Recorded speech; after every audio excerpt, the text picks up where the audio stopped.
الرحیم بسم اللہ الرحمن الرحیم اللہم صلی علی محمد وآل محمد۔ مومنین کرام، قرآن کریم اور اہل بیت کے فرمان میں ہر چیز موجود ہے۔ انسان کو شکر ادا کرنا چاہیے کہ تمام اس کی زندگی کے جو ضروریات ہیں، جو مسائل ہیں، ہر چیز اہل بیت نے بتا دی ہے۔ آج ہم ذکر کریں گے کہ ہمارے جسم کے جو اضافی بال ہیں، مخصوص جگہوں کے بال ہیں، ان کو کس طرح صاف کرنا ہے اور ان کو کن ایام تک ہم صاف کر سکتے ہیں یا کتنے دنوں کا پیریڈ ہے۔ بغل اور زیر ناف بال صاف کرنے کی تاکید ہے۔ تاہم تفصیلات میں جانے سے قبل آپ سے گزارش ہے کہ ہمارے چینل سبسکرائب کر لیں اور ساتھ میں بیل کے آئیکن کو کلک کر لیں تاکہ ہماری تازہ ترین ویڈیوز آپ تک بروقت پہنچتی رہیں۔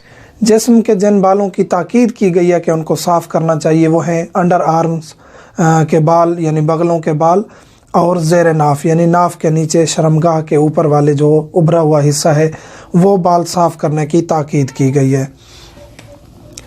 ہر ہفتے نہیں تو 15 دن بعد، نہیں تو 20 دن بعد، زیادہ سے زیادہ 40 دن بعد یہ جو بال ہیں بغلوں میں ہو جاتے ہیں یا شرمگاہ کے اوپر، یعنی شرمگاہ انسان کا فرنٹ سائیڈ جو ہے، فرنٹ سائیڈ انسان کی، اس کی جو شرمگاہ ہے چاہے وہ مرد ہے یا خاتون ہے، اس کی شرمگاہ کا جو اوپر والا ابھرا ہوا حصہ ہے ناف تک، یہ بال صاف کرنے کی تاکید ہے بغلوں کے اور ان بالوں کی، اور ہر ہفتے صاف کیے جائیں، نہیں تو 15 دن بعد، زیادہ سے زیادہ 20 دن بعد، 20 دن کے بعد، یعنی کہ حتماً صاف کرنے چاہیے۔ حتیٰ کہ روایت یہ ہے کہ قرض بھی اٹھانا پڑے، آپ کے پاس پیسے نہیں ہیں نورا خریدنے کے، نورے کے بارے میں بھی ہم ذکر کرتے ہیں، آپ کے پاس پیسے نہیں ہیں صفائی کے لیے تو پھر آپ قرض اٹھا کے بھی صفائی کریں، اور جب 40 دن گزر جائیں گے تو آپ کی نماز بھی قبول نہیں ہے۔ مطلب یہ ہے کہ یہ تاکید کی گئی ہے صفائی کی، یعنی ایمان جو ہے، اسلام جو ہے، وہ انسان کو صفائی اور صاف ستھرا رہنے کا درس دیتا ہے۔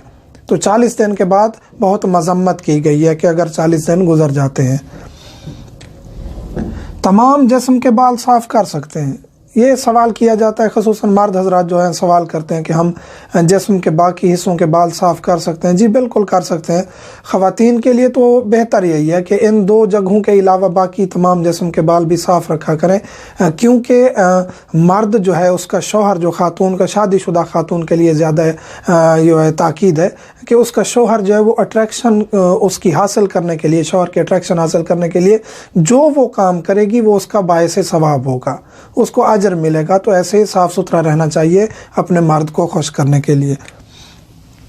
مرد حضرات بھی یہاں گردن کے نیچے روایات کافی ملتی ہیں کہ اہل بیت علیہم السلام جو ائمہ طاہرین ہیں، مرد حضرات اپنی گردن کے نیچے پاؤں تک نورا لگاتے تھے ائمہ علیہم السلام۔ نورا ایک خاص پتھر ہے جس کو پیس کر نورا بنایا جاتا ہے۔ اگر اویلیبل نہ ہو نورا تو جو بھی چیز آپ استعمال کرتے ہیں تو وہ اس طرح کرتے تھے کہ گردن کے نیچے پاؤں تک اپنے جسم کو نورا لگاتے تھے اور اپنے جسم کے تمام بال صاف کرتے تھے۔ اس سے یہ ہے کہ مردانگی قوت بھی بڑھتی ہے اور جسم بھی صاف ستھرا رہتا ہے، اور انسان کا جسم بدبودار نہیں ہوتا پسینے کی وجہ سے۔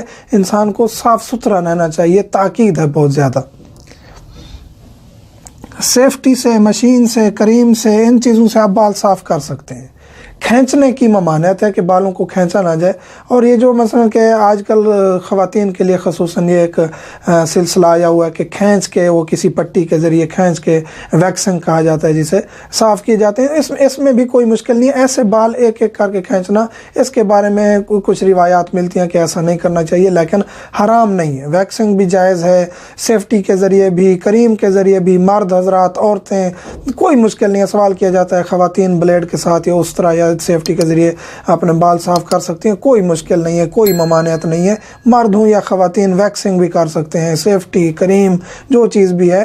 اگر نورا نہیں مل رہا، نورا مل جائے تو وہ سب سے بہتر ہے۔ پاؤڈر ہے وہ حکیموں کے پاس شاید مل جائے، یا ایسی جگہوں پہ جن کو معلوم ہے نورے کی اہمیت کا وہ رکھتے ہیں، تو وہ بھی استعمال کر سکتے ہیں۔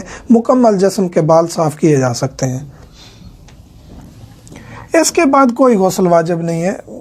مومنین یہ بھی سوال کرتے ہیں کہ یہ جو بال ہیں ان کو صاف کر کے کون سا غسل کرنا ہے۔ کوئی غسل واجب نہیں ہے، آپ جسم کو صاف کریں، بال صاف کریں، اس کے بعد نارملی جگہ دھو لیں یا نہا لیں، لیکن کوئی غسل کرنا ضروری نہیں ہے۔ مومنین سے ملتمس ہیں ہمیں دعاؤں میں یاد رکھا کریں۔ والحمدللہ رب العالمین۔